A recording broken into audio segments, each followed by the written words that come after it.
getting back to the basics, let me show you this love. We're getting back to the basics so you see that it's love. We're getting back to the basics, let me show you this love. We're getting back to the basics so you see that it's love. If you got time, we can work it out.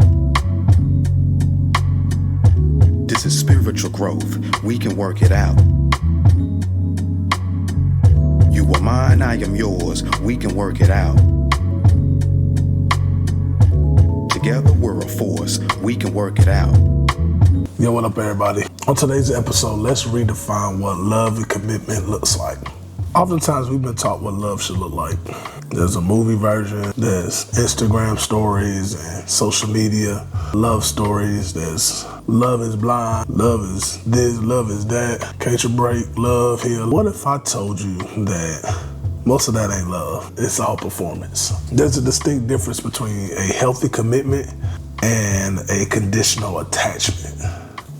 A healthy commitment looks like opportunities for couples to be able to connect, learn from one another, grow with one another, actively being consistent with taking care of one another, creating a space that welcomes vulnerability.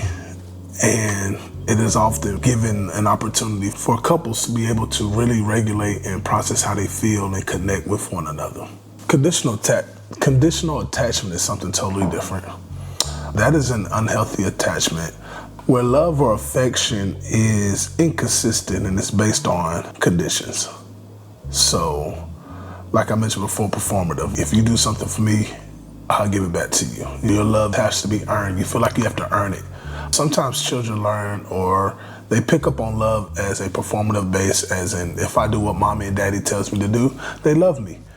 And if I don't do what they tell me to do, they don't show love, they don't show affection, they don't show care.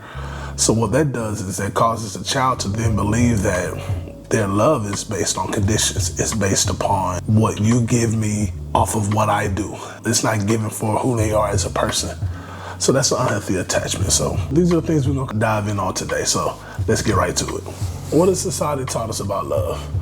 What it tells us is that love is built on drama, chaos, and possession. And oftentimes we take that into our own lives to a point where if things aren't chaotic or drama filled, then there's something wrong. He don't love me. She don't love me enough. Because why is she fighting for me? This man tried to holler at me. Why didn't you punch him in the face? Wait, what? Why is it filled on drama and so much chaos? Because that's what we're taught. You think about all the love shows that come out. What you're gonna see every other episode, you're gonna see a fight. They have staged fight to show. And these things build this false narrative of what love looks like. That's not the way that love should be portrayed or looked at. These cultural generational scripts shape exactly how we show up in relationships. We then oftentimes think negative of our partners, thinking that they're always having a plan to do something or living in this space of expectation that they're gonna cheat or they're stepping out or they're sending text messages. All of these different things, these narratives we put in our head when things are settled, when things are quiet, when things are good. It's too good. What's going on here? I need to figure this out. We need to crack down because there's a lot going on. These all stem from what we're inputting. If we don't have a model at the house in which we've seen what love looks like, then we pick it up from outside. We pick it up from social media, and then that carries on that mindset, and then that bleeds into how we show up for one another, causing us to continue to separate. Another one is the ride or die myth. This space of ride or die, and that keeps us stuck. This myth keeps us stuck in the same patterns because what it says is that it doesn't matter what I do. It doesn't matter how egregious the act is. I could cheat on you 4, 5, 6, 7 times. I could call you out your name, but you ain't gonna go nowhere because you my ride or die.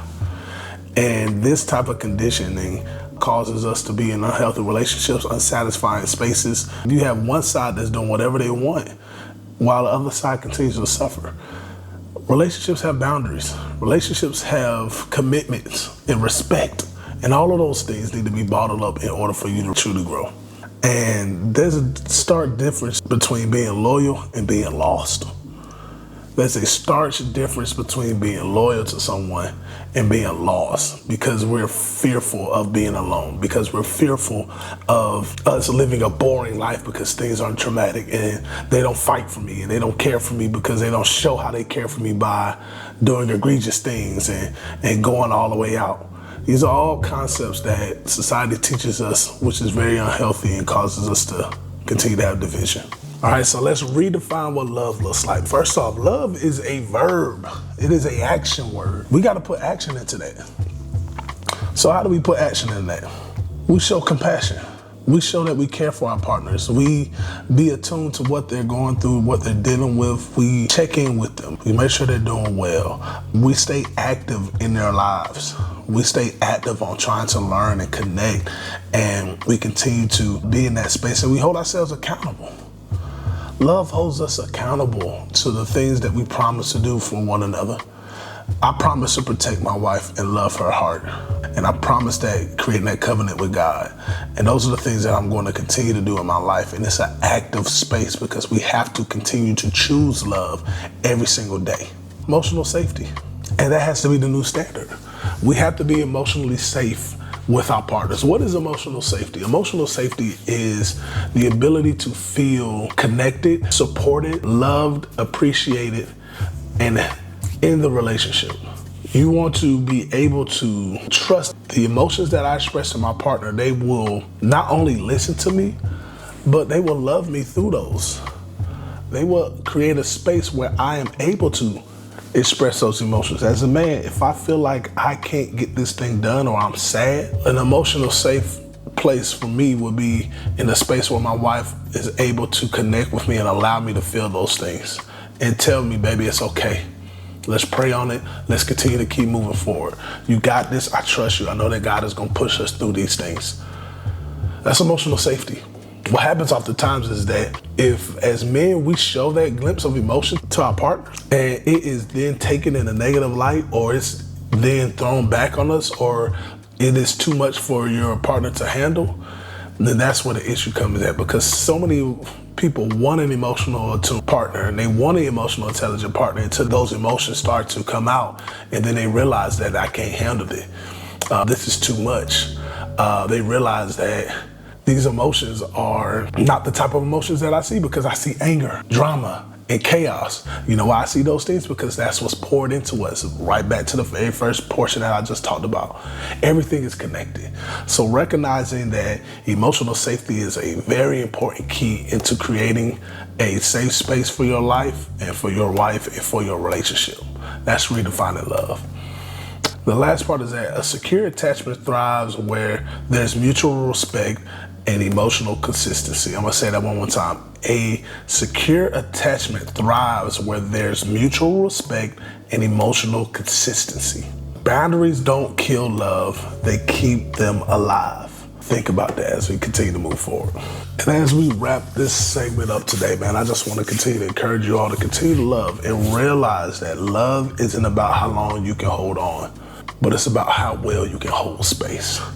So as we continue to move forward with this segment, redefining love, understanding the significance of creating a safe space for your partner, a place where you can feel like you're able to grow and be you, a place that allows for emotional safety, secure attachments, respect, and boundaries. Those are important tenets to redefining how we look at love. True commitment starts when both people feel safe enough to love and grow, even when that growth looks different. Unrealistic expectations is a real thing that we have. So being able to know that I'm saving a space for my partner to grow, regardless of if it's the way that I see fit or the way that I had my expectations that I had of them to grow in, as long as they're growing and moving forward and they're protecting this covenant and this space, we got to learn how to create moves for that. If you have a question, please feel free to tap in, shoot me a message, go to my page, My Big Black Therapist on Instagram. There is a link that you can ask a question at. Back to the basics, man. If you have any questions that you want to ask, I'll be more than willing to take them on and help you process and help you grow. I'll holler at y'all later. Peace. We can work it out. This is spiritual growth. We can work it out. You are mine, I am yours. We can work it out. Together we're a force. We can work it out. Bring it back. We're getting back to the basics. Let me show you this love.